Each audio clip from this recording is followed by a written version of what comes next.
Hey guys, I'm Ricky Jack from Creative Real Estate. I'm excited to share another educational content video with you today. So today we're going to go through the 10 things that experienced investors always check in the rent roll before they even think about shooting across that LOI. Come join me.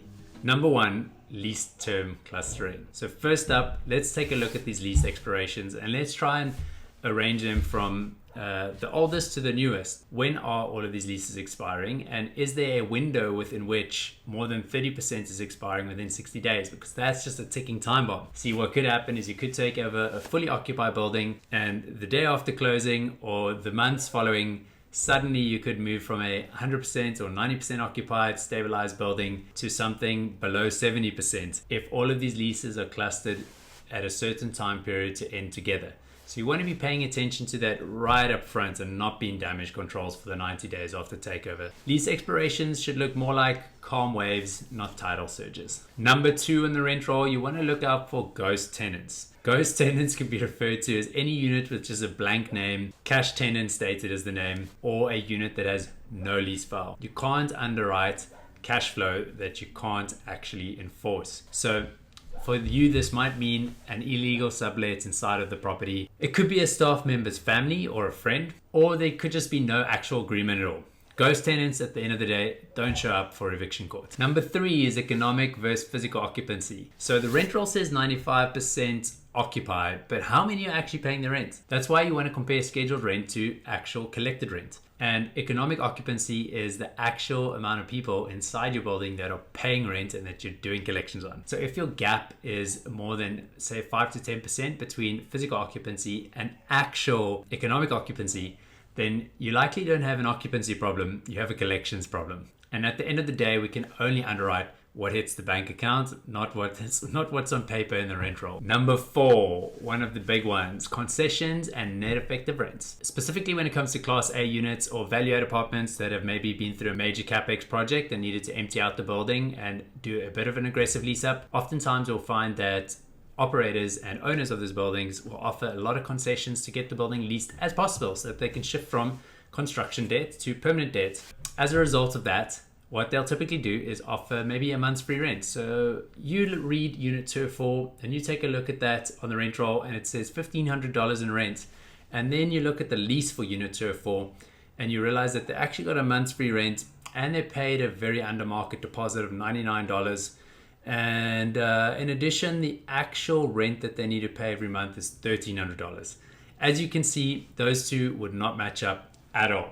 So the reality over there is that we need to pay attention to what the net effective rent is. And the net effective rent is what's going to land in your bank account at the end of the day. So if the seller is underwriting to gross rents and hiding those concessions, you're definitely about to overpay. So pay attention and figure out your net effective rent when you're doing your own pro forma. Number five, look out for rental growth or contraction trends inside of the existing rent roll. So what you're going to do over here is arrange your rent roll by lease dates. So you want to figure out what date this unit was leased, and then you want to look at it across by unit type and identify the difference between the most recent leases and the oldest leases inside of that rent roll and compare to see whether there's been rental growth or rental contractions.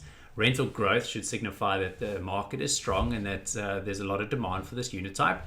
And rental contractions, assuming the property isn't being mismanaged, would typically signify a weaker market and some issues within the submarket that you want to pay attention to, and especially that you want to adjust your new leases to when underwriting on your pro forma. All right, number six. So rent spread among the same unit type. Let's say you got 15 units, 15 one-bedroom units that is. 12 of them are renting for $1,400, but one other is renting for $1,000 and the second one is renting for $1,750. Suddenly you have a huge rental spread over there, and really what you want to identify is what the reason for that is. Is it because the management's currently showing some favoritism to a resident here or there? Is it maybe because there's an admin unit that's being leased out at a reduced rate to have an on-site person available? Or is it just some legacy tenants that have been at the property that haven't been adjusted for? Either or, whatever it is, what you want to identify is what the true rent is or true market related rent should be for that unit and underwrite accordingly. Number 7 is the utility reimbursement consistency. So across the rent roll, you want to take a look at all the different units and unit types and identify who is being billed back for water and trash or any other possible ancillary services at the property. Make sure that that lines up with what your assumptions are in your pro forma and moving forward. And also remember that if there are deviations, you can't necessarily enforce all of the assumptions that you have, particularly not if the tenant's lease hasn't expired yet. And in some markets in particular, there may be some legislation or there may be some legal requirements hindering you from charging what you think you're able to charge. So make sure that you're aware of those prior to putting it in your numbers. Number 8, this is rent controlled and regulated units. A real pet peeve of mine, not a huge fan. So if you're in landlord friendly states or areas, you're probably not fazed by this at all. But the situation when you're not in those areas can be quite harsh. So pay attention to that rent roll, try spot out any regulated or rent controlled units. And remember that there's a very good chance you're not going to be able to escalate rents more than what CPI is. So anything that you're underwriting when it comes to rental growth may be completely off and may not even be legal. So pay attention to what you're doing when it comes to those units. Number 9 is vacant units with scheduled rents. Oftentimes you'll have vacant units down the left, but for whatever reason they've been inputted as scheduled rent in the right of that Excel spreadsheet.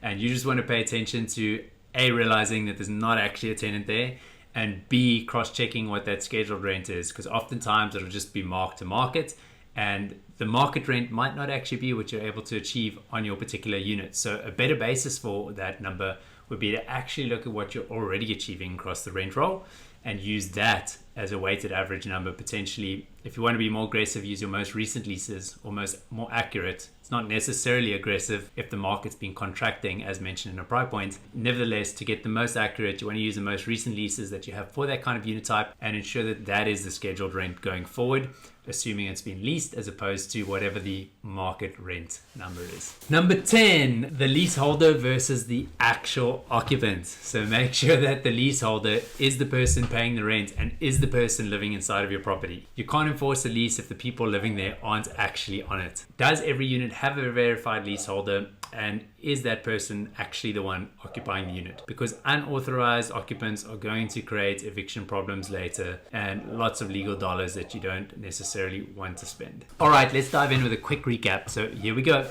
Pay attention to clustered lease term expiries. Have a look for ghost tenants. Make sure that there aren't any economic versus physical occupancy gaps. Take care to underwrite to net effective rents as opposed to concessions. Pay attention to rental growth or contraction trends. Look at the rent spreads across unit types and make sure that you're underwriting on the pro forma to the correct number. Look at utility and billback program inconsistencies across the rent roll. Have a look at any regulated units or income restricted units that might affect your projected increases, and then make sure that the fake rent on vacant units is validated. So when it's vacant but there's scheduled rent, pay attention to what that rental number is and see if it's realistic or not. Pay attention to any leaseholder mismatches. Remember, smart and experienced investors always pay attention to these 10 items.